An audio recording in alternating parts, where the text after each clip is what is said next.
completely paying attention to everything because I was so busy with everything on the internet, but I don't that's know. the question I have. That's a great question. I don't know.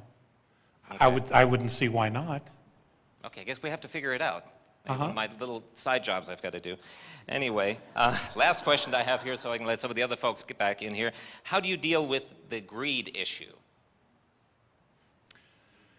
I don't have an answer for that. Okay. I mean, what is greed? That they'll never have enough? It's basically grounded in fear, I would think. Fear of loss, fear of abstinence, fear of not having enough, fear of loss. To me, that's what greed is. It's just a fear. Can it become an addiction? Apparently it has.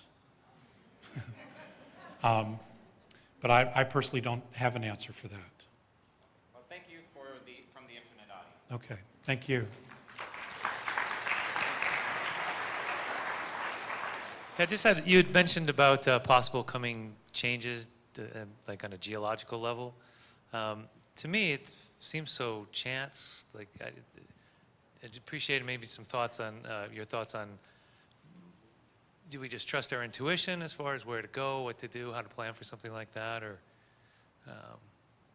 it seems a rather daunting thing to try to get your head around.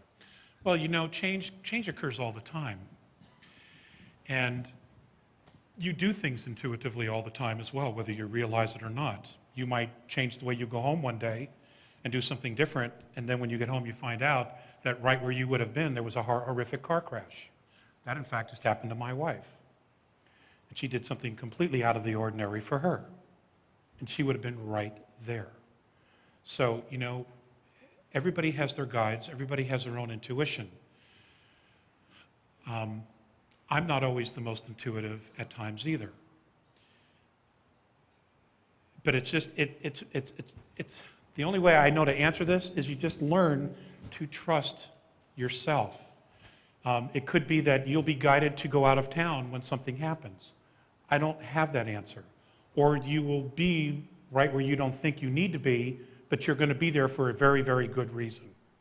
And out of it will come out a self-empowerment that you never would have had before. We all have our own paths, and we are all creating our own realities. And we all have our own personal agendas for learning and growing and becoming who we are. Your experience is going to be very different than mine. And I don't know how to tell you. I mean, hey, if I had a hard date, but I never do, and I don't get a hard date. And I've made that mistake in the past about giving hard dates, when in fact they were probabilities. So the fact is, I don't know either, but you just have to trust that you will be exactly where you need to be when you need to be there. And I know that, you know, that's kind of a foo-foo, la-di-la answer, but I don't, that's my own experience as well, you know, that I just have to pray and hope that, you know, have faith that I'll be exactly where I need to be. I appreciate that. That's pretty much how my take on it, and I just wanted to kind of see what your thoughts were on that, because to try to take it from a mental perspective and plan and get out maps and seems a little absurd to me, and that's kind of going the other direction in the trusting the flow of life. So I appreciate that answer. Exactly, and personally, I wrestle with that all the time. I try to have backup plan to backup plan to backup plan to backup plan, and I spend all this energy doing this, and it goes completely a different direction. So. How you doing? Thank you, sir, for being here. I just had a question. When you mentioned the thing about the 47 levels of government, which are just triggering Levels something. of security The clearance. security, yeah, that the president doesn't even know, that he's not really in charge. This happened 46 years ago, of course, but I was just wondering, what are your thoughts on the purpose of President Kennedy's assassination? I just was curious about that, if you had, you know, wondering. No, don't be sorry. Don't be sorry. I just, ooh, man.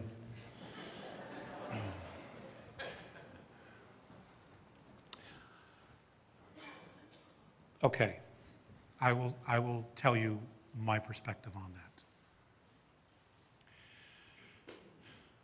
Eisenhower told Kennedy about 54. So Kennedy knew, and he told Bobby, obviously. one of the things that happened, and this has been documented through the great work that Dr. Stephen Greer has done with the Disclosure Project, is that most of the extraterrestrial knowledge and technology and exchange of technology went black 3 weeks after Eisenhower knew about it. So he didn't even know where it was. And this has been confirmed by one of his chief of staff, a brigadier general. It's Langdon, I believe it is. Langdon.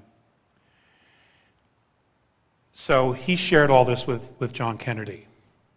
And apparently where they felt the hub of the loss of where this technology had gone and how far it went black was something called the Special Operations Coordinating Group, which is part of the National Security Council. And what's interesting to note is that the first thing John Kennedy did when he took office was sign a presidential directive abolishing the Special Operations Coordinating Group. Now, no one knows exactly who they are, but they're not only connected to the intelligence, but also to all the black programs, to the secret space program, and everything else. There is some conjecture that these people are the governors of the Federal Reserve because they control the money, and it's really all about the money. That's conjecture, though. I don't know for a fact. But what's interesting to note is that they had connections everywhere to everything because all the intelligence from above would come to them, and then they would decide which information the president was supposed to get. Again, those layers of security clearances. What's interesting to note is after the assassination, the very first thing Johnson did when he got back into the White House was recreate the Special Operations Coordinating Group, now known as Special Group, in the National Security Council. That's my take on it. And that's awesome.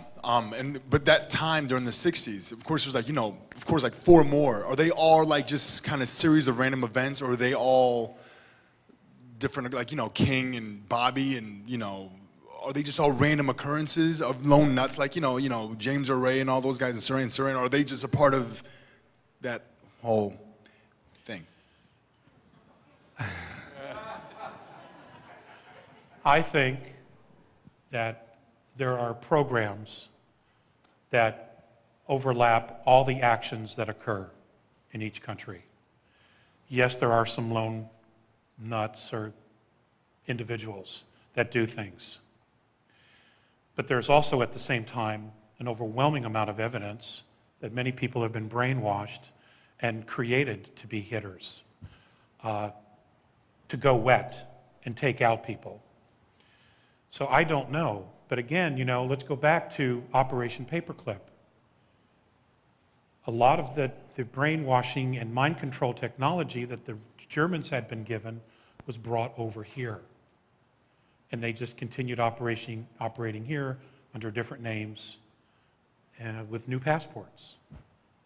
So it's a very big, and I don't know all the components, it's a very big question, but on the surface, does it look like it was done on purpose? I mean, look at the individuals, who they were. They were making change.